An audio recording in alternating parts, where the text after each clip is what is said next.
സിജാറോസും ഹൈദരാലിയും തമ്മിൽ രാവിലെ ഇടഞ്ഞതെന്തിന്?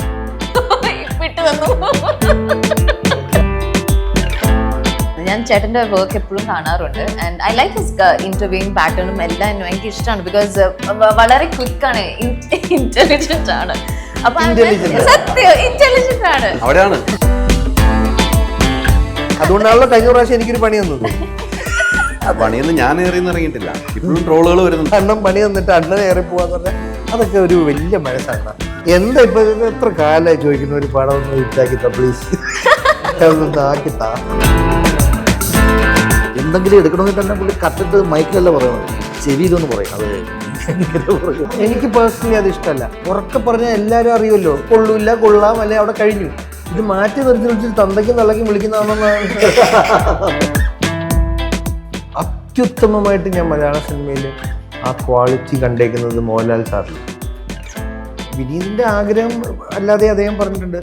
നിവിനെ അദ്ദേഹം പേഴ്സണലി, നിവിൻ എന്ന് പറഞ്ഞ നടനെ ഒരുപാട് എൻജോയ് ചെയ്യുന്ന ഒരു സംവിധായകനാണ്, റൈറ്ററാണ്. അത് നമ്മൾ അഭിനയിക്കുന്ന സമയത്ത് പലപ്പോഴും കണ്ടിട്ടുണ്ട്. റോഷൻ ആൻഡ്രൂ സാറിനെയൊക്കെ ഇതിലൂടെ ഡീൽ ചെയ്യുന്നത് ഞാൻ കണ്ടിട്ടുണ്ട്. പുള്ളിക്ക് അത്യാവശ്യം സീരിയസ് മനുഷ്യനാണ്. അത്യാവശ്യം നാളെ രാവിലെ 6 മണി 5:30 എന്നൊക്കെ പറയുമ്പോൾ വീഡിയോ കൊടുത്തിട്ട് അത് 8 മണിയാക്കി എടുക്കുമായിരുന്നു. പൊതുവെ ധ്യാനാണ് ഇന്റർവ്യൂസ് വന്നിട്ട് ഏറ്റവും കൂടുതൽ കയ്യടി വാങ്ങിക്കുന്നത്. അത് നേരെ തിരിഞ്ഞ് ഇപ്പൊ ബേസിലേക്ക് മാറിയിട്ടുണ്ട്. ബേസിലെ ഇന്റർവ്യൂ കണ്ടോ? ബേസിൽ ഇപ്പൊ കയ്യടി വാങ്ങുന്ന കൈ കൊടുത്തിട്ടില്ലേ?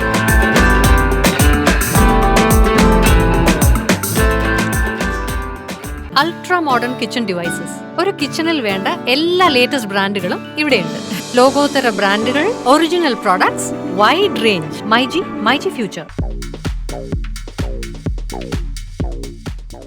നമസ്കാരം. പുത്തൻ സിനിമയുടെ വിശേഷങ്ങൾ പങ്കുവയ്ക്കാൻ 3 അതിഥികൾ, 3 പേർക്കും സ്വാഗതം. സങ്കടമായി എന്നോട്. 3 പേർക്കും സ്വാഗതം പറഞ്ഞായിരുന്നേ. നമസ്കാരം. സോറി കൈ ഞാൻ മാറ്റിയിട്ടില്ല. പടക്കുതിര. ഞാൻ ഇതിൽ എന്ത് ക്ലൈമാക്സ് പറയരുത്, അതൊക്കെ പറയരുതെന്ന് ഡയറക്ടർ പറഞ്ഞത് രണ്ടുപേരോടും പറയാം. അതല്ലേ, നിങ്ങളാകുമ്പം ചോദിച്ച് ചിലപ്പോൾ മുഴുവൻ കഥയും പറയും. എനിക്ക് ഈ സിനിമ ഇവിടെ ഇപ്പോൾ ഷൂട്ട് വന്നപ്പോൾ തന്നെ മൂഡില്ല. സ്വാഭാവികമായിട്ട് ഈ മൂഡ് നഷ്ടപ്പെട്ടാൽ പിന്നെ ഒരു ഇന്റർവ്യൂ ഒരു വൈബാവില്ല. എന്താ വലിയ പ്രശ്നമാകും. ആരാ ഇത്? അല്ല, ഞാൻ ഭയങ്കര ഇങ്ങനെ ഇരിക്കണം ഇപ്പൊ. എനിക്കെന്തോ പോലെ. അതിപ്പോ എങ്ങനെ നമുക്ക് പരിഹരിക്കാം? അല്ല, അത് 2 പേര് പരസ്പരം അറിയാതെ സംഭവിക്കുന്ന ഒരു കാര്യം. ആക്ച്വലി ഞാൻ വണ്ടിയിൽ വരുന്ന സമയത്ത് ചേട്ടൻ ഇങ്ങനെ ഡ്രൈവ് ചെയ്ത് ഒബ്രോന്റെ മുന്നിൽ കൂടെ വരുന്നത് ഞാൻ കണ്ടിരുന്നു.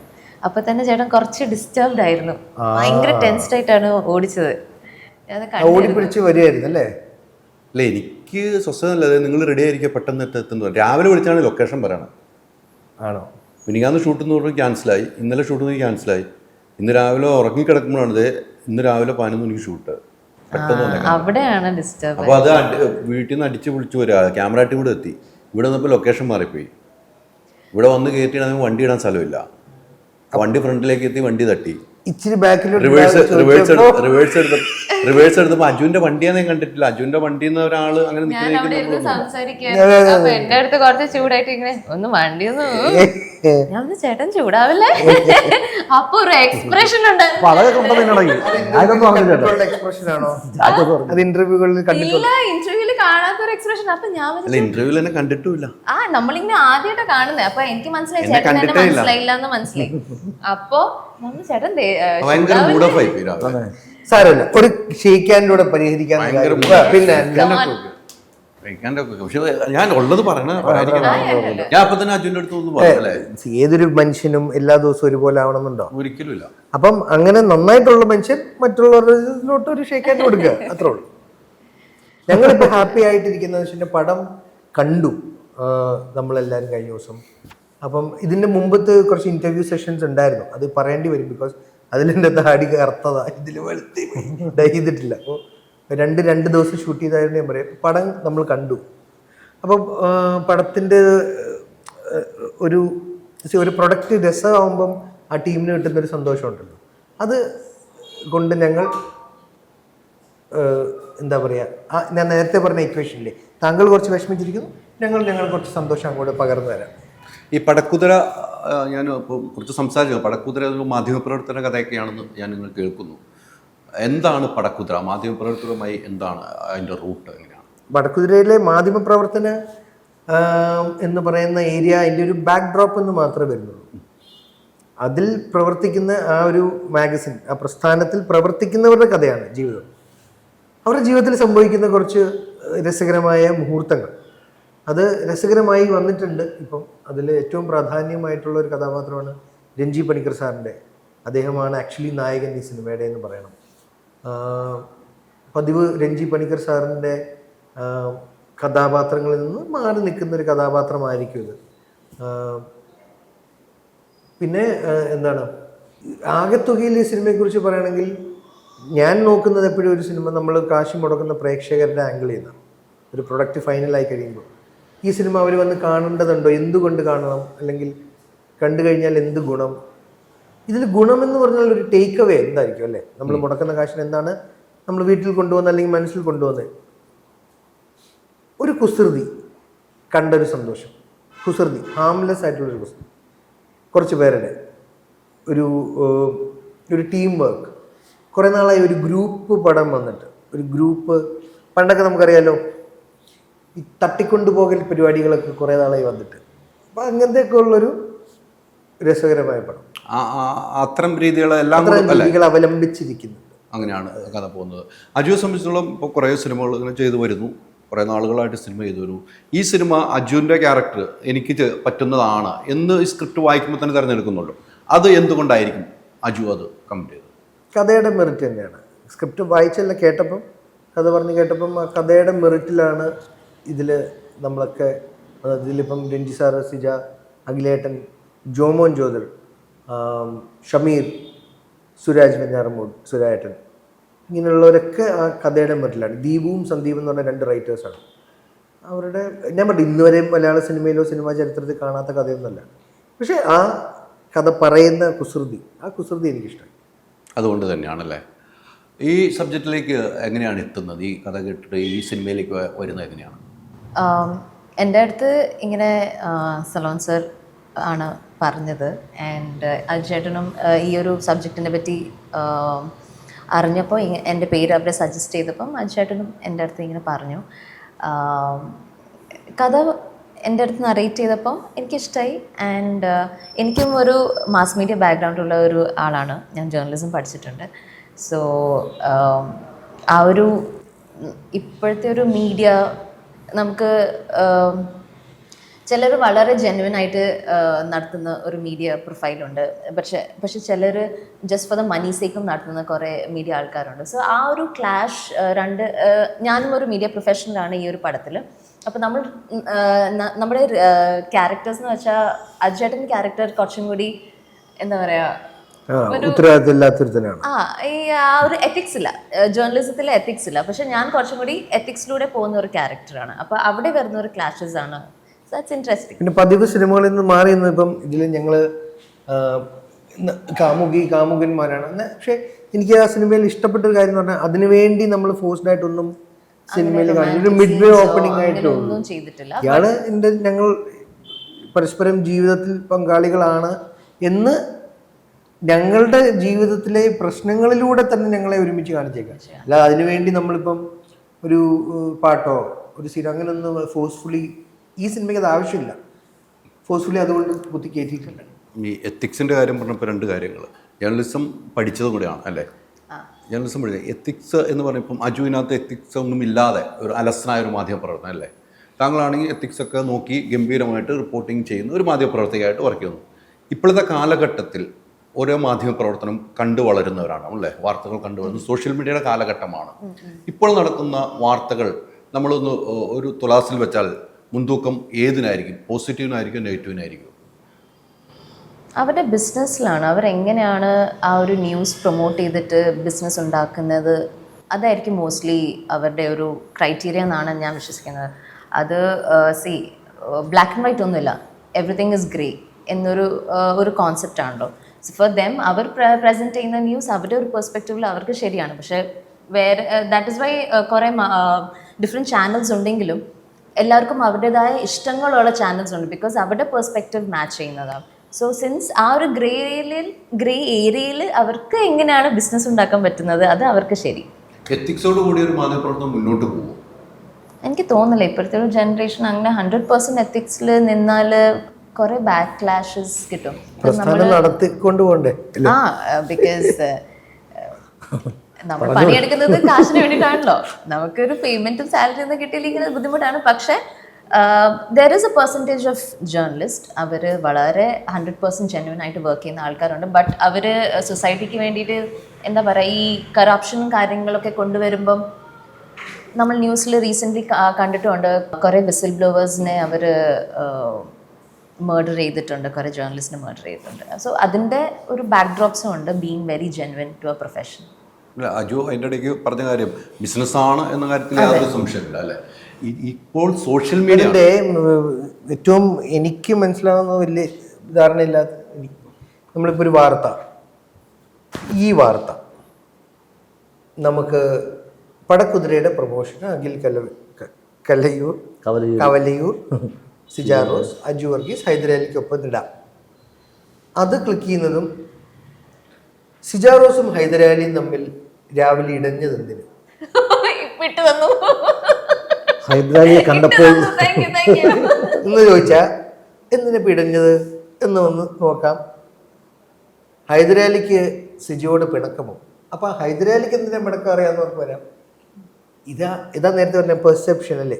നമുക്ക് വേണ്ട വാർത്ത ഏത് മാധ്യമമാണോ തരുന്നത് അതിലോട്ടാണ് ആൾക്കാർ കാണുക. അതുകൊണ്ടാണ് ചിലർ പത്രം, നമുക്കറിയാം പല പല പത്രങ്ങളുണ്ട്, എല്ലാവർക്കും എല്ലാ ദിവസവും മാറി മാറി പത്രം വായിക്കാൻ പറ്റില്ല. പത്രം ഒരാളുടെ ശീലത്തിൻ്റെ കൂടെ ഭാഗം. അതുപോലെ മാധ്യമത്തിനും ഉണ്ട്, ക്ലിക്ക് ബൈറ്റ്സിനും അത് ഉണ്ട്. അപ്പോൾ എപ്പോഴും നെഗറ്റീവിന് താല്പര്യം കൂടുക എന്ന് വെക്കാൻ കാര്യം, അല്ലെങ്കിൽ ഒരു കൗതുകം ജനിപ്പിക്കുന്നത് എപ്പോഴും അവിടെ ഒരു ഇത് നടന്നു, ഒരു മേർഡർ നടന്നു, അവിടെ ഒരു ഇഷ്യൂ നടന്നു, ആ ഇഷ്യൂ എന്നാൽ അവിടെ ഒരു നല്ലൊരു ചടങ്ങ് നടന്നു, കുറേ അനാഥരായ കുട്ടികൾക്കൊരു ഇത് നടന്നു, അതിന് വലിയ വാർത്താ പ്രാധാന്യം വരില്ല.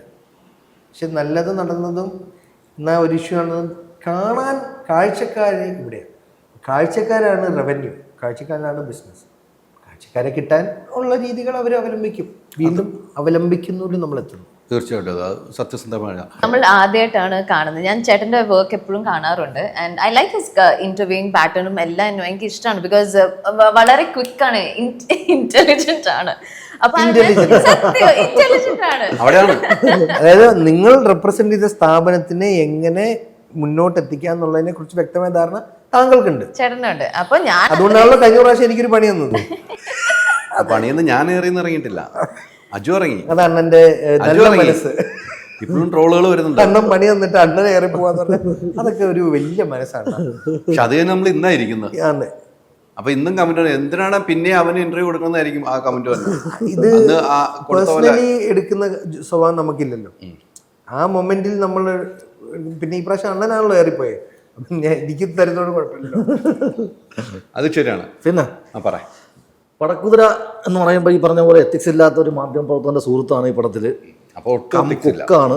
എത്തിക്സ് ഒന്നും എത്തിക്സ് ഉണ്ട്, ഉള്ളൊരു വ്യക്തിയെ ഞാൻ കളഞ്ഞ. അതെ. ഇത് ഈ പറഞ്ഞ പോലെ ഈ കുറച്ച് ഈ ഗ്രൂപ്പ് കളി എന്ന് പറയുന്ന പോലെ ഈ രസകരമായ നിമിഷങ്ങളിലൂടെ കടന്നു പോകുന്ന ഒരു പടമാണ് പടക്കുതിര എന്ന് പറഞ്ഞ പടം. രാജുവേട്ടൻ്റെ ക്യാരക്ടർ എന്ന് പറഞ്ഞാൽ ഈ പറഞ്ഞ പോലെ എത്തിക്സ് ഇല്ലാത്തൊരു മാധ്യമ പ്രവർത്തകൻ. അദ്ദേഹത്തിൻ്റെ കൂടെ അവിടെ 3-4 സ്റ്റാഫുകൾ കാണും. ഇവരെല്ലാവരും ഇതേപോലെ തന്നെ അത്യാവശ്യം നല്ല സ്വഭാവക്കാരൊക്കെ ആയിരുന്നു. പുള്ളിയുടെ കൂടെ കൂടി എല്ലാവരും മറ്റേ വള്ളി പൊട്ടിയ പട്ടം പോലെ പോകുന്നൊരു പരിപാടിയാണ് പടക്കുതിര. ഞാൻ പിന്നെ അതിൻ്റെ ചെറിയൊരു ഫണ്ടറൊക്കെ ആയിരുന്നു. പക്ഷേ ഇപ്പം അവിടുത്തെ പണി കുക്കാണ്. അങ്ങനെ അവിടുത്തെ ജോലി കാര്യങ്ങളൊക്കെ പോകുന്ന ഒരു ക്യാരക്ടറാണ്. എപ്പോഴും കോമഡികൾ അവതരിപ്പിച്ച് സ്റ്റേജ് ഷോയിലാണ് അവതരിപ്പിച്ചത്. സിനിമ കഥാപാത്രങ്ങൾ മാറുമ്പോൾ സീരിയസ് കഥാപാത്രങ്ങൾ ചെയ്യണം. എപ്പോഴും ഇഷ്ടം ഏതാണ്? നമ്മൾ സ്റ്റേജിലല്ല സ്ക്രീനിൽ വരുമ്പോഴും ഇഷ്ടം ഏതായിരിക്കും? ഹ്യൂമർ ചെയ്യാൻ തന്നെയാണ് ഇഷ്ടം. ഹ്യൂമർ ചെയ്യാൻ ഇഷ്ടം എന്ന് പറഞ്ഞാൽ നമ്മുടെ പാറ്റേണിലുള്ള ക്യാരക്ടറുകൾ പറയുകയാണെന്നുണ്ടെങ്കിൽ നമുക്ക് ചെയ്യാൻ ഭയങ്കര, പിന്നെ നമുക്ക് പറ്റാത്ത പരിപാടി വരുമ്പോഴേക്കും ചിലപ്പോൾ ടഫായിട്ട് തോന്നാം. എനിക്ക് ഇതുവരെ അങ്ങനെ വന്നിട്ടില്ല, കാരണം ഒരുപാട് പടം ഞാൻ ചെയ്തിട്ടില്ലല്ലോ. വന്ന പരിപാടികളെല്ലാം നമുക്ക് റിലേറ്റ് ചെയ്യണ പരിപാടികളായതുകൊണ്ട് വലിയ ടഫ് തോന്നിയിട്ടില്ല. എനിക്ക് തോന്നുന്നു സിനിമകൾ കൂടുതൽ കിട്ടിത്തുടങ്ങിയിട്ടുണ്ട്. അതെ, ഇപ്പോൾ വന്നിട്ട് തുടങ്ങുമ്പോൾ പടങ്ങൾ കൂടുതൽ തേടി വരുന്നു. ആ ഒരു സിനിമ ഭയങ്കര ബ്രേക്ക്. തീർച്ചയായിട്ടും. അതിനുശേഷം തന്നെ പടക്കുതിര ചെയ്തത്, പിന്നെ നമ്മുടെ മാത്യുവിൻ്റെ ഒരു പടം കഴിഞ്ഞു, ടൈറ്റിൽ ഇട്ടില്ല. പിന്നെ ഇപ്പം നമ്മുടെ ഫ്രൈഡേ ഫിലിംസിൻ്റെ കാലൻ്റെ തങ്കക്കുടം, ശാന്തം ഗംഭീർ, രാജുവായിട്ടുള്ള പടം വിളിച്ചിട്ടുണ്ട്. പിന്നെ വേറൊരു 3-4 പടം വന്നിട്ട് വിളിച്ചിട്ടുണ്ട്. സ്റ്റേജ് ഷോയ്ക്ക് കിട്ടില്ലേ? പിന്നെ സ്റ്റേജ് നമ്മൾ ഇപ്പം UK പോയില്ലേ, ഇന്ന് രാവിലെ ഒരു പോസ്റ്റർ ഉണ്ട്, ഒരു UK ട്രിപ്പിൻ്റെ. ഞാൻ പോസ്റ്റർ സൂം ചെയ്ത് നോക്കിയപ്പം അളിയനുണ്ട്. സ്റ്റേജ് UK ഒരു പ്രോഗ്രാം നമ്മളാണ് റൈറ്റ്സ് വാങ്ങിയതും ഇന്ന് നമ്മളാണ് MC ചെയ്യുന്നത്. അങ്ങനെ ഒരു ഷോയ്ക്ക് നമ്മൾ ഞാനിപ്പോൾ രാവിലെ കണ്ടേയുള്ളൂ എൻ്റെ പോസ്റ്റർ. ഇന്ന് UK പൊളിക്കാം. അജു, ഇപ്പം നിലവിലെ സിനിമകളിലെ ഒരു വിജയം 2025 പിറന്നപ്പോൾ നല്ല വിജയം, രേഖാചിത്രം തൊട്ടുങ്ങൾ എടുത്തു കഴിഞ്ഞാൽ എല്ലാ പടങ്ങളും വിജയിച്ചു പോകുന്ന ഒരു നിലയിലേക്ക് കാര്യങ്ങൾ പോയിട്ടുണ്ട്. എങ്കിലും ചില സിനിമകൾക്ക് പ്രേക്ഷകരെ കിട്ടുന്നില്ല. നല്ല സിനിമകളാണ്, പക്ഷെ പ്രേക്ഷകരെത്താതെ തിയേറ്ററിൽ നിന്നും സിനിമ മാറുന്നു. അജു ഒരു പ്രൊഡ്യൂസറും കൂടെ ആണ്. അത്തരം ഒരു സിനിമകൾ വിജയിക്കുന്നില്ല. നല്ല സിനിമകളാണ്. ഇപ്പോൾ ഞാൻ പോയി കണ്ടാൽ എനിക്ക് ഇഷ്ടപ്പെടും, അജു കണ്ടാൽ അങ്ങനെ ഇഷ്ടപ്പെടുന്ന സിനിമയിൽ തിയേറ്ററിൽ നിന്ന് ആ ഷോ പോലും കിട്ടാത്ത പഴയ അവസ്ഥയിലേക്ക് വരുന്നു, ഷോ എടുത്ത് കളയുന്ന അവസ്ഥയിലേക്ക് പോകുന്നു. അങ്ങനെ വരുമ്പോൾ സിനിമയ്ക്ക് ഒരു ബ്രീത്തിങ് സ്പേസ് കിട്ടാതെ വരുമ്പോൾ സിനിമകൾ നശിച്ചു പോകുന്ന കാലമായി മാറുവാണ്. വീണ്ടും 2025 എനിക്ക് തോന്നുന്നു. ഞാനിപ്പം പല സിനിമകൾ ഈ ഇടയ്ക്ക് കണ്ട സിനിമയിൽ ആ സിനിമ ഇഷ്ടപ്പെട്ട് ഞാൻ വിളിച്ചു പറഞ്ഞിട്ട് പോയവർ അവിടെ പോയപ്പോൾ സിനിമ ഇല്ല എന്ന് പറഞ്ഞ് പോകുന്നു. ഇന്നലെ രാവിലെ ബാലേന്ദ്ര മേനോൻ ചേട്ടൻ എന്നെ വിളിക്കുന്നു, എനിക്ക് ഈ ഒരു സിനിമ കാണും, പക്ഷേ ഞാൻ വിളിച്ചു നോക്കിയപ്പം അവിടെ തിയേറ്ററിൽ സിനിമ ഇല്ല എന്ന് പറഞ്ഞു. അങ്ങനെ വീണ്ടും സിനിമയെ കൊല്ലുന്ന നിലയിലേക്ക് പോകുന്നു എന്ന് എനിക്ക് സ്വയം തോന്നി തുടങ്ങിയിട്ടുണ്ട്. ഒരുപാട് ഇപ്പോൾ ആപ്പിളിൻ്റെ സീസൺ വരുന്നു.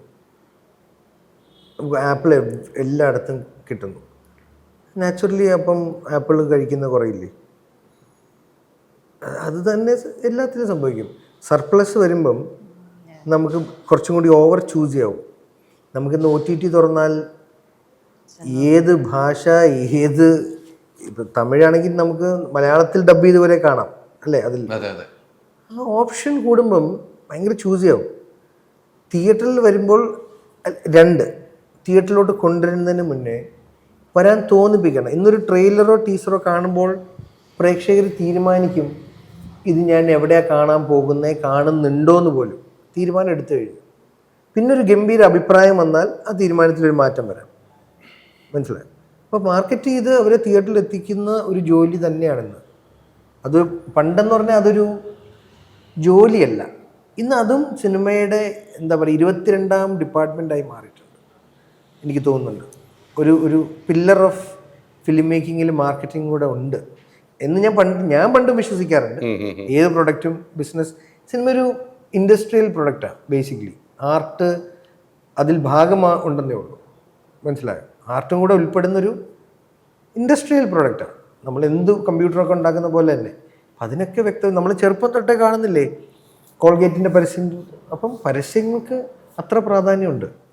അത് റൈറ്റായിട്ട് ബ്ലെൻഡ് ആകുമ്പോഴാണ് പ്രേക്ഷകർ കണക്റ്റ് ആവുന്നത്. ചില സമയങ്ങളിൽ അത് നല്ല സിനിമ എന്നുണ്ടെങ്കിൽ മാത്രം കേട്ടോ.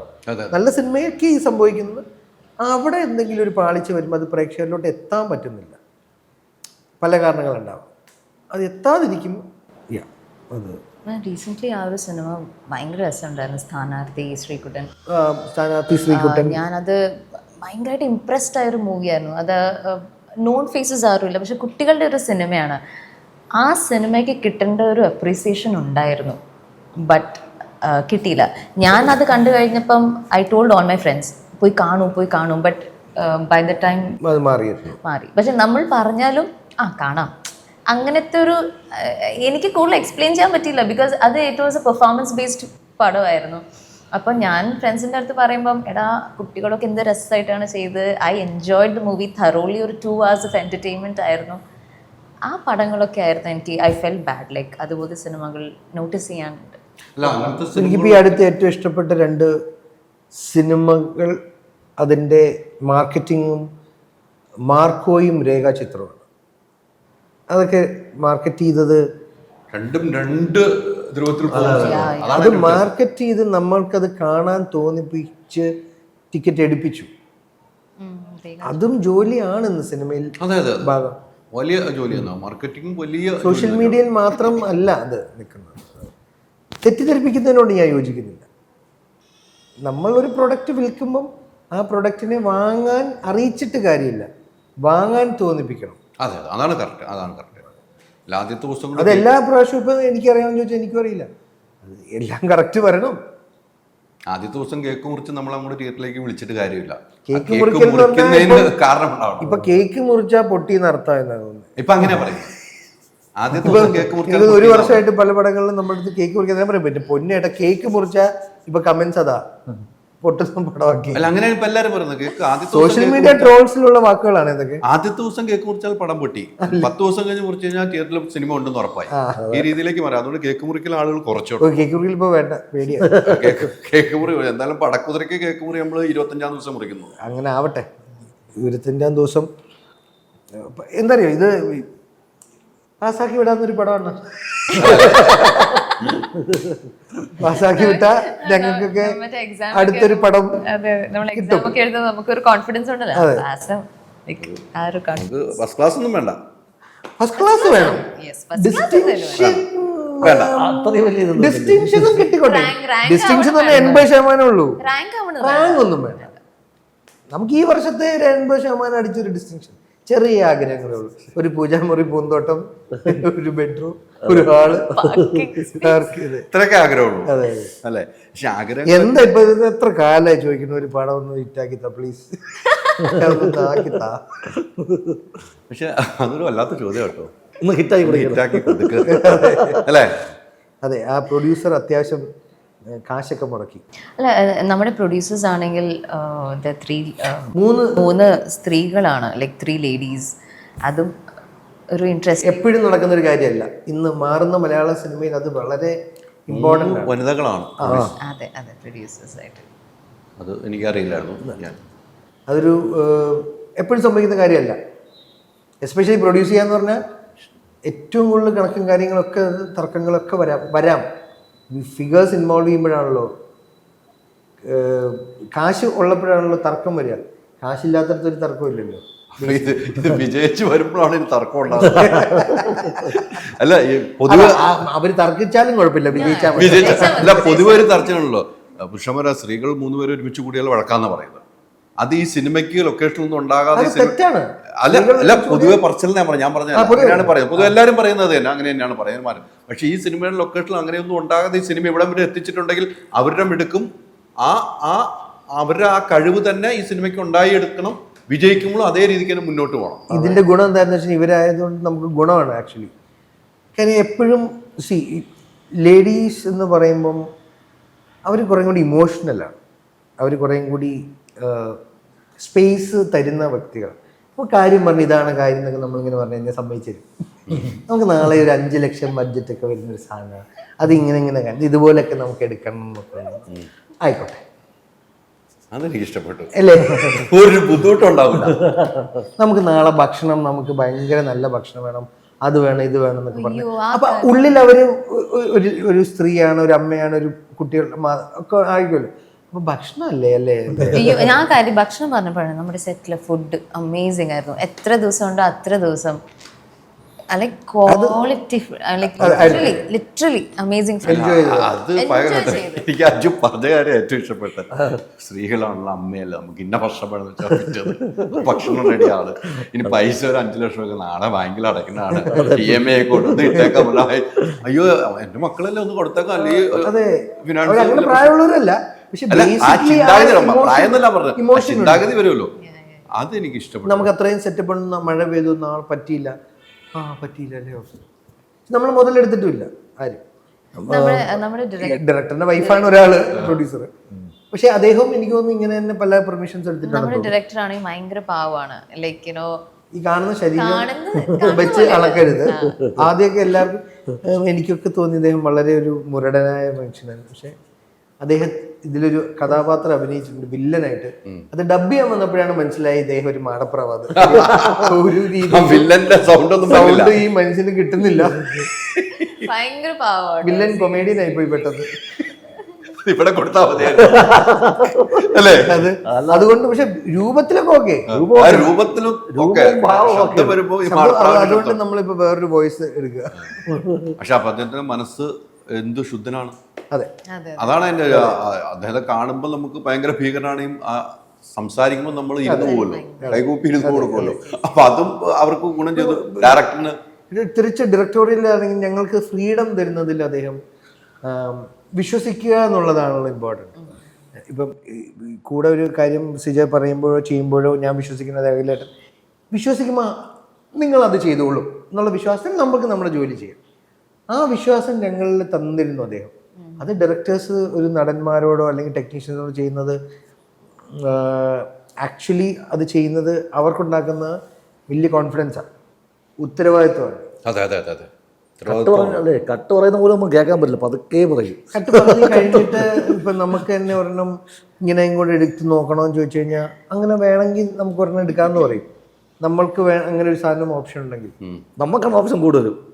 കട്ട് പറഞ്ഞിട്ട് ഒന്നും എടുത്തല്ല പിന്നെ എന്തെടുക്കാം, ആ ഒരു ആറ്റിറ്റ്യൂഡ്. അദ്ദേഹം പറയുമ്പോൾ നമ്മളും കേൾക്കും. ഇപ്പം ഞാൻ ഓർക്കുന്നുണ്ട് രഞ്ജി പണിക്കർ സാറിൻ്റെ ഒരു സീക്വൻസ് ഉണ്ട്, അത് ഭയങ്കര ലൗഡ് ഹ്യൂമർ വരുന്നത്. നമ്മൾ ഭയങ്കര ലൗഡായിട്ട് ചെയ്തപ്പം സാറ് പറഞ്ഞു അത്ര ലൗഡായിട്ടില്ലാതെ. അപ്പം നമ്മളൊക്കെ പറഞ്ഞില്ല സാർ എല്ലാം അടിപൊളിയാണ് ലൗഡിൽ.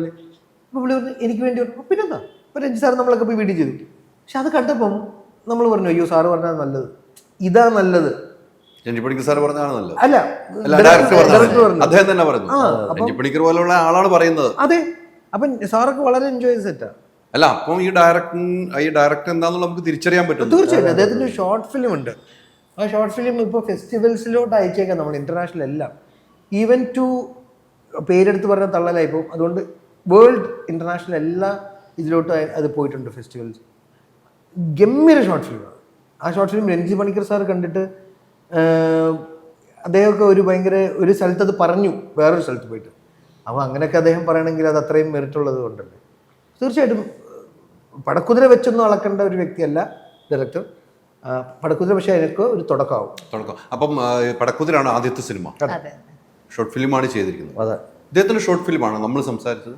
ഞാൻ പറഞ്ഞോ ലൊക്കേഷനിൽ ഗംഭീരമായിരുന്നു ലൊക്കേഷനിൽ വെച്ച് പറഞ്ഞിരുന്നോ? പറഞ്ഞു കാണാം. ഇദ്ദേഹത്തിന്റെ ഷോർട്ട് ഫിലിമാണ് പറഞ്ഞത്. യെസ്.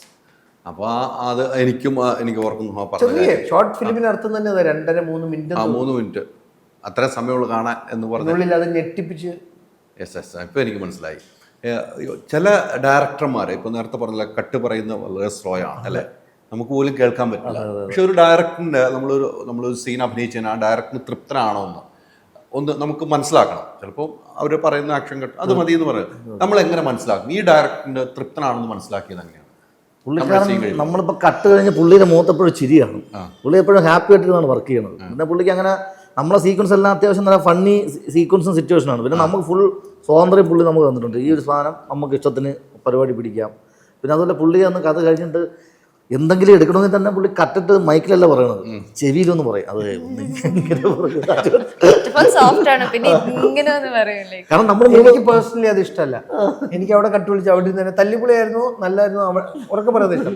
തല്ലിപ്പുളി എന്ന് പറയുമ്പോൾ നമ്മൾ ഒരു ഇൻസൾട്ട് വരുമല്ലോ, അപ്പൊ നമുക്ക് തന്നെ നന്നായി ചെയ്യണം എന്ന് തോന്നുമല്ലോ.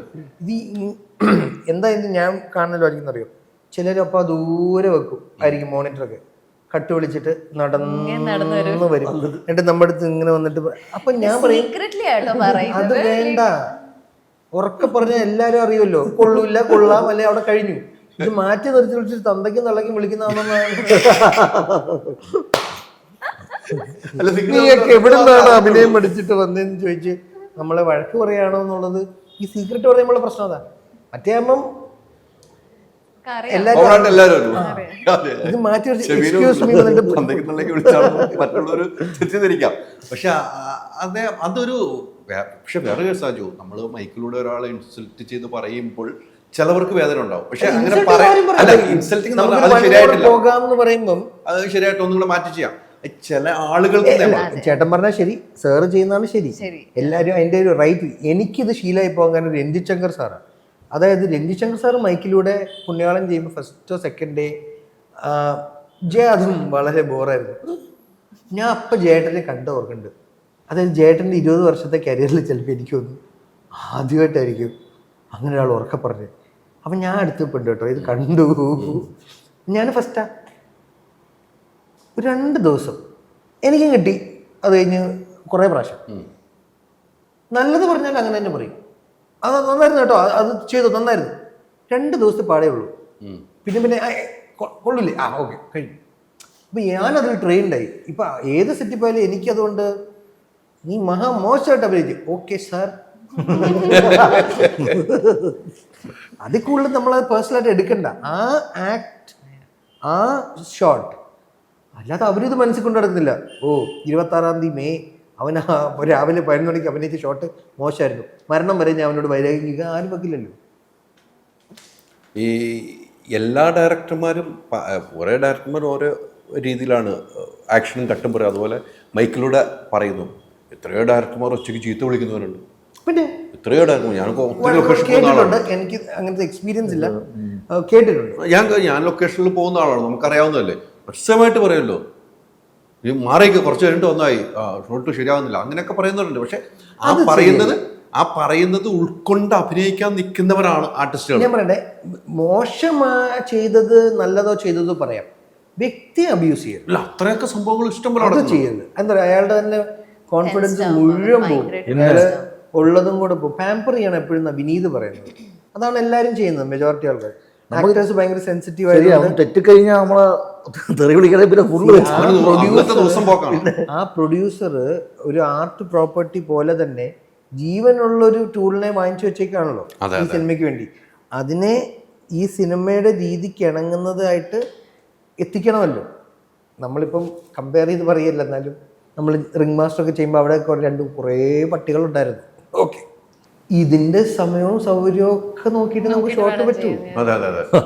അതിപ്പോ ഓടിപ്പോയി താല്പര്യമില്ലെന്ന് പറഞ്ഞു കഴിഞ്ഞാൽ ഞങ്ങളൊക്കെ ജവർക്കുണ്ട്, റാഫി സാറും ദിലീപ് ഏട്ടനും സുരാജ് ഏട്ടനും അങ്ങനെ എത്ര പേര് കണിറോസ് വെയിറ്റ് ചെയ്തിരിക്കുക. ഇപ്പം കുറച്ച് കഴിഞ്ഞ് 1 മണിക്കൂറൊക്കെ കഴിഞ്ഞിട്ട് എ സിയിലൊക്കെ ഇരുന്ന് വരുമ്പോൾ നമ്മൾ ഷോട്ട്. അത് അവന്റെ യോഗം. റാഫി സാർ മൈക്കുകൾ ചീത്ത വിളിച്ചിട്ടുള്ള കാര്യമുണ്ടോ? റാഫി സാർ ഇല്ല, ഒരു റാഫി സാർ അങ്ങനെ കാര്യം പറയാനും പറ്റുമല്ലോ. റാഫി സാർ എന്റെ ഒപ്പം നിൽക്കും. അതെ, അതാണ്. അല്ല, ഈ പറഞ്ഞ വലിയ ഉദാഹരണം കേട്ടോ. അല്ല, പിന്നെ 100 വർഷം പറഞ്ഞിട്ടും ശരിയായിട്ട് അഭിനയിച്ചില്ലെങ്കിൽ പിന്നെ തെറി വിളിക്കണ്ട. അല്ല, തെറി വിളിക്കുന്നതിനോടനേക്കാള് തെറി വിളിക്കരുത്. നിങ്ങൾ ചെയ്ത തെറ്റോ ശരിയോ അത് പറയുന്നതുകൊണ്ട് എനിക്ക് കുഴപ്പമില്ല. തെറി വിളിക്കരുത്. അല്ല, അങ്ങനെ ഉണ്ട് എന്ന് നമ്മളെല്ലാം കേട്ടു. അത് തെറ്റാണ്. വ്യക്തിപരമായ ഉള്ളൊരു അബ്യൂസും ഒരാൾക്കും റൈറ്റ് ഇല്ല. പക്ഷേ ഞാനൊരു ജോലി ഏൽപ്പിച്ചു, അത് ചേട്ടൻ ചെയ്യുന്നത് ശരിയല്ല, ആ ജോലി നിങ്ങൾ ചെയ്തത് ശരിയായില്ല, വളരെ മോശമായി നിങ്ങൾ ചെയ്ത ജോലി എന്ന് പറയാം. എന്താ വെച്ചാൽ ഞാൻ നിങ്ങൾക്ക് കാശ് തന്ന് ഒരു ജോലി ഏൽപ്പിച്ചതാണ്, അതിനെക്കുറിച്ച് നമുക്ക് പറയാം. അല്ല, അജു പറഞ്ഞ ഏറ്റവും വലിയ ഉദാഹരണമാണ്. ആർട്ടിലെ ഒരു പ്രോപ്പർട്ടി പോലെയാണ് നമ്മൾ കൊണ്ട് വെച്ചിരിക്കുന്നത്. ഒരു കോമൺ സെൻസ് ഏറ്റവും വലിയ ഉദാഹരണമാണ് കേട്ടോ. കോമൺ സെൻസ് ഉണ്ടെന്നൊരു വ്യത്യാസമുള്ളൂ. അതെ അതെ, തീർച്ചയായിട്ടും അത് വലിയൊരു ഉദാഹരണമാണ് പറഞ്ഞത്. ആ ഉദാഹരണം എല്ലാവർക്കും അറിയേണ്ട ഒരു ഉദാഹരണമായിട്ടാണ്. അത് സെയിമാണ്. ഒരു സംവിധായകരുടെ റൈറ്ററിന്റെ ഒക്കെ ടൂളല്ലേ ഉള്ളൂ. ഒരു കഥാപാത്രമാവാൻ വിളിക്കുന്ന ഒരു ടൂളല്ലേ ഉള്ളൂ. അതിൽ കൂടുതലൊരു നടൻ ഉണ്ടെന്ന് ഞാൻ വിശ്വസിക്കാനൊന്നുമില്ല. താരങ്ങൾ ജനിക്കുന്നത് പ്രേക്ഷകർ ഇഷ്ടം കൊണ്ടാണ്. അതെ അതെ, അത് നമുക്ക് അതൊരു വേറെ ഏരിയയാണ്. താരം ആരാധന. പക്ഷെ സിനിമയെ സംബന്ധിച്ചുള്ള എല്ലാവരും നടന്മാരേ ഉള്ളൂ. അത് ഫ്രെയിമിൽ വരുന്ന ഞാൻ നേരത്തിൽ ചെയ്തേക്കുന്ന ഒരു ഷോട്ടാണ്, ഒരു ഷോട്ട്. അത് ചെയ്യുന്ന back drop actors, junior actors, അവരും നായകരും ഈക്വലാണ്.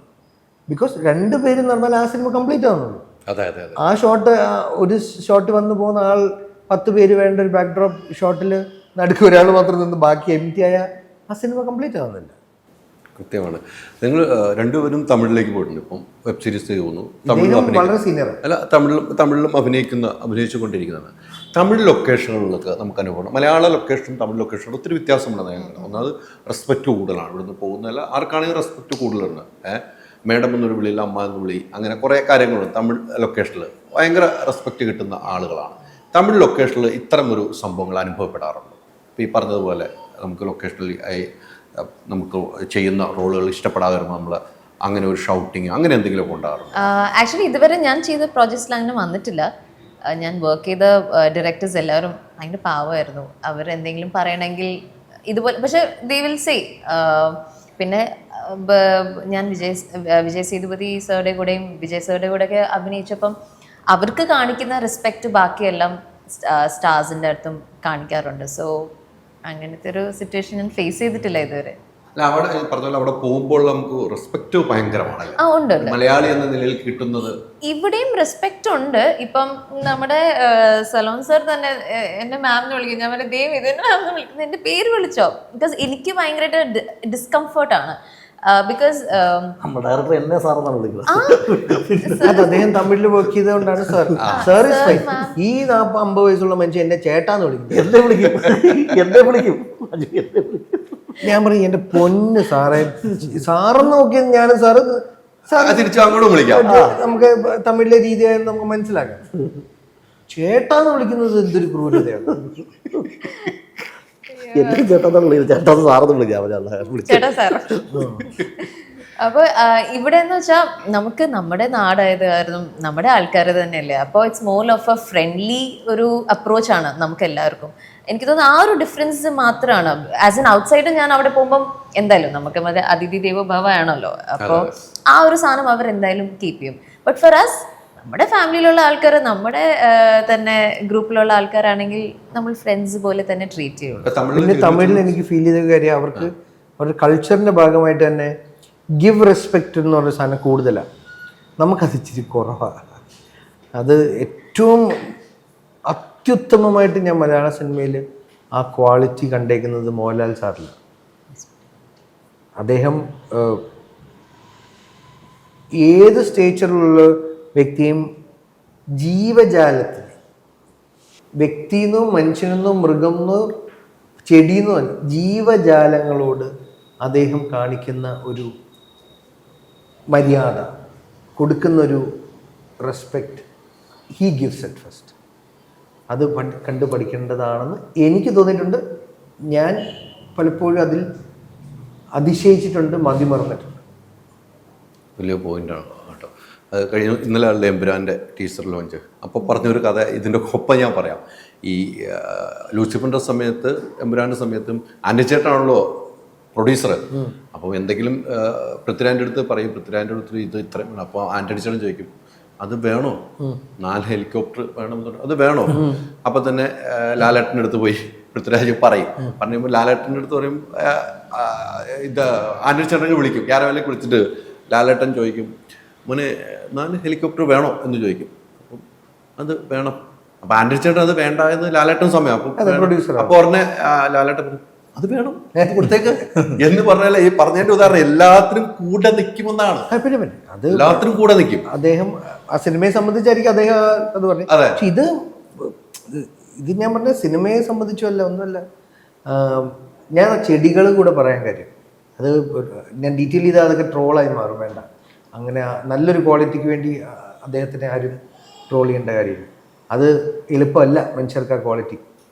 അതുകൊണ്ടാണ് he is the one he is. അതെ അതെ. ഇപ്പം നിലവിൽ തമിഴിൽ അഭിനയിച്ചു വെച്ചാണ് സിനിമകളിൽ.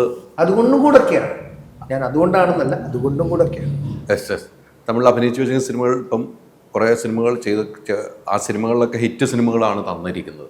ഇനിയിപ്പം ഒരു സിനിമ തമിഴ് മലയാളം ഇതിലേക്ക് വരുമ്പോൾ മലയാളത്തിൽ ഇനി ഒരു ആരുടെ കൂടെ അഭിനയിക്കണമെന്നൊരു ആഗ്രഹം ചിലപ്പോൾ മനസ്സിലുണ്ടാകാം, തമിഴിൽ ആരുടെ കൂടെ അഭിനയിക്കണമെന്ന് മനസ്സിലുണ്ടാകാം. അങ്ങനെ നോക്കുവാണെങ്കിൽ അജുവിന്റെ കൂടെ അഭിനയിച്ചു കഴിഞ്ഞു. അങ്ങനെ ആരും വെക്കൂന്ന് എനിക്ക് തോന്നുന്നു. അജുവിന്റെ കൂടെ അഭിനയിച്ചു എനിക്ക് ഞാൻ ആക്ച്വലി ആ ഒരു ഫാക്ടർ അല്ല. ഞാൻ ഫോർ മീ ഇപ്പം തമിഴിലാണെങ്കിലും ഞാൻ ലീഡായിട്ടും ചെയ്തിട്ടുണ്ട്, ക്യാരക്ടർ റോൾസും ചെയ്തിട്ടുണ്ട്. എനിക്ക് ആ ക്യാരക്ടറാണ്. അത് ഏത് ആക്ടർ, ഇപ്പം ഞാൻ എൻ്റെ സൂപ്പർ സ്റ്റാർ അത് കഴിഞ്ഞിട്ട് ഞാൻ ചെയ്ത ആക്ടർ എന്ന് വെച്ചാൽ ഹീസ് എൻ അപ്കമിങ് ആക്ടർ. അത്യാവശ്യം കായൽ സിനിമ പ്രഭു സോളമൻ സാറുടെ കൂടെ ചെയ്തൊരു സിനിമയായിരുന്നു. സോ കായൽ ചന്ദ്രൻ്റെ കൂടെയാണ് അടുത്ത് ചെയ്യുന്നത്. So for me character is important. എനിക്ക് കോസ്റ്റാസ് ആരാണെങ്കിലും എനിക്ക് ഐ എം ഹാപ്പി. അത് എനിക്ക് കിട്ടുന്നൊരു പ്ലസ്. നല്ല ക്യാരക്ടർ വേഷം ചെയ്യണം, നല്ലൊരു റോൾസ് ആയിരിക്കണം. അത് കാണുമ്പം ഓക്കെ, നല്ലൊരു പടം ചെയ്തിട്ടുണ്ട്. കല്യാണം ആലോചിക്കുമല്ലോ, ഒരിക്കലും അല്ലല്ലോ ഉണ്ടോ അല്ലേ? അപ്പൊ പോരെ നമുക്ക് ഇന്ന ചോയ്സ് ഒക്കെ ഇപ്പൊ എനിക്ക് തോന്നുന്നു ഒത്തിരി നമ്മൾ ചൂസ് ചെയ്താൽ ചിലപ്പം ചില കാര്യങ്ങൾ നമുക്ക് മിസ്സാവും. ബിക്കോസ് ഇപ്പോഴത്തെ സിനിമകൾ ഭയങ്കര അൺപ്രഡിക്റ്റബിൾ ആണ്. ചെറിയ സിനിമകളൊക്കെ ഹിറ്റാവും, നമ്മൾ പ്രതീക്ഷിക്കാത്ത സ്ക്രിപ്റ്റ്സ് അല്ലെങ്കിൽ അപ്പോൾ നമുക്ക് ഒരു എന്താ പറയുക, we cannot judge beforehand. നല്ല സ്ക്രിപ്റ്റൊക്കെ നമ്മൾ വായിച്ച് കമ്മിറ്റ് ചെയ്ത് കഴിയുമ്പോഴത്തേക്ക് എനിക്കും പാളിച്ചിട്ടുണ്ട്, ലൈക്ക് യുനോ പാളിയിട്ടുണ്ട്, sorry, output is not good എന്നൊരു രീതിയിൽ. അപ്പോൾ വി കനോട്ട് പ്രെഡിക്റ്റ്. തീർച്ചയാണ്. കഴിഞ്ഞ ദിവസം വിനീതിൻ്റെ ഇൻ്റർവ്യൂ എടുത്ത് പറഞ്ഞ വിനീത് കുറച്ച് സിനിമകൾ ചെയ്യാനുള്ള എൻ്റെ ഇൻ്റർവ്യൂവിൽ പറഞ്ഞു പറഞ്ഞു എനിക്ക് കുറച്ച് ആളുകളെ കൂടെ സിനിമ, എനിക്ക് നിവിനുമായിട്ട് ഇനിയും ഒന്നിക്കണം, എനിക്ക് ഫസ്റ്റ് നിവിനുമായിട്ട് ഒരു സിനിമകൾ ചെയ്യണം, ആ ഗ്യാങ്ങിൽ ഒരു സിനിമ വേണമെന്ന്.